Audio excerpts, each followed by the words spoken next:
l'initiative de préparation humanitaire à la pandémie de grippe, le projet PHP, H2P en anglais, qui se trouve au niveau de la Croix-Rouge sénégalaise, est venu accompagner le dispositif de la Croix-Rouge sénégalaise ici à Popenguine.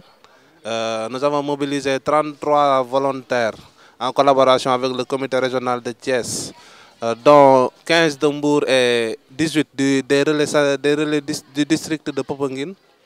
Et pendant les 2 jours, nous avons mené des activités de sensibilisation sur le terrain, à savoir des visites à domicile, des entretiens individuels, des causeries de groupe et des focus group même.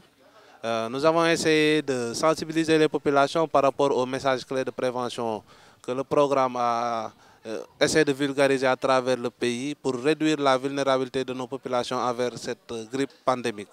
Donc nous avons atteint une population vraiment importante et nous attendons les marcheurs qui arrivent ce soir pour vraiment accentuer la sensibilisation sur cette maladie et montrer vraiment que la Croix-Rouge est là pour réduire la vulnérabilité et amoindrir l'impact que pourrait avoir cette pandémie de grippe sur nos populations civiles.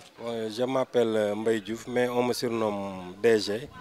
Je suis volontaire de la Croix-Rouge, mais je suis enseignant de formation. J'ai intégré la Croix-Rouge en 2005 à la 47e promotion.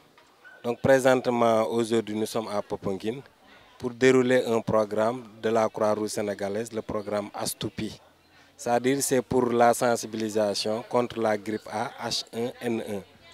Donc au fait, nous avons mobilisé 33 volontaires, mais dans ces 33, nous avons collaboré avec le district sanitaire de Popenguine. Et depuis 72 heures, nous sommes sur le terrain pour sensibiliser les pèlerins. Mais avant tout cela, nous avons sensibilisé la population autochtone sur les mesures préventives que nous avons résumées en 4 messages clés. Le premier message, c'est de couvrir la bouche et le nez lorsque nous toussons ou éternuons. Le deuxième message clé, c'est de jeter ces mouchoirs dans une poubelle, dans une couvercle qui se ferme. Le troisième message, c'est de se laver les mains régulièrement avec de l'eau et du savon. Et le dernier message, c'est surtout pour ceux qui ont déjà le virus, c'est-à-dire de ne pas se rapprocher d'une foule, c'est-à-dire au moins d'avoir une distance de 2 mètres par rapport à la foule. Donc depuis, comme je l'ai dit tantôt, depuis hier, les volontaires sont sur le terrain pour sensibiliser, et faire des visites à domicile, des entretiens individuels et des causeries. Mais tout ce travail est précédé par une campagne d'affichage. Toutes les artères de Popenguine ont été affichées. Il y a également la distribution de flyers. Je vous remercie, Mara, vous qui remplacez le docteur Van en mission, venu ici à Popenguine dans le cadre du pèlerinage. Une chose que nous avons bien appréciée parce que, en fait, à plusieurs CRD et le forum dirigé par le ministre de la Santé, nous avons eu à déclarer, en tout cas, que nous serons de la partie. Et c'est chose faite. Parce que depuis 2-3 jours, vous êtes là, vous avez formé une équipe à Popenguine, une autre équipe à Mbour, hier seulement, et aujourd'hui, vous voilà, en tout cas à Popenguine, en train de vulgariser, en train d'animer et de mettre des affiches partout et de parler aux gens. Nous pensons que vraiment, la Croix-Rouge a bien rempli son rôle de par ces techniciens que vous êtes et nous nous en réjouissons.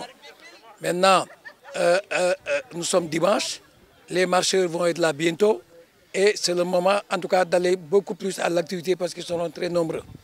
Toute la nuit donc, il y aura les réjouissances et demain, ce sera en tout cas la messe à la grotte. Et c'est donc c'est le moment de redoubler de vigilance pour que cette maladie disparaisse à jamais. En tout cas, le ministre a dit que depuis plus de 8 semaines, aucun cas n'a été signalé et c'est tant mieux. Nous venons donc parachever cette mission qui certainement débouchera par une déclaration du ministre pour dire que c'est terminé. Je vous remercie donc au nom de la Croix-Rouge sénégalaise, au nom des populations de la région.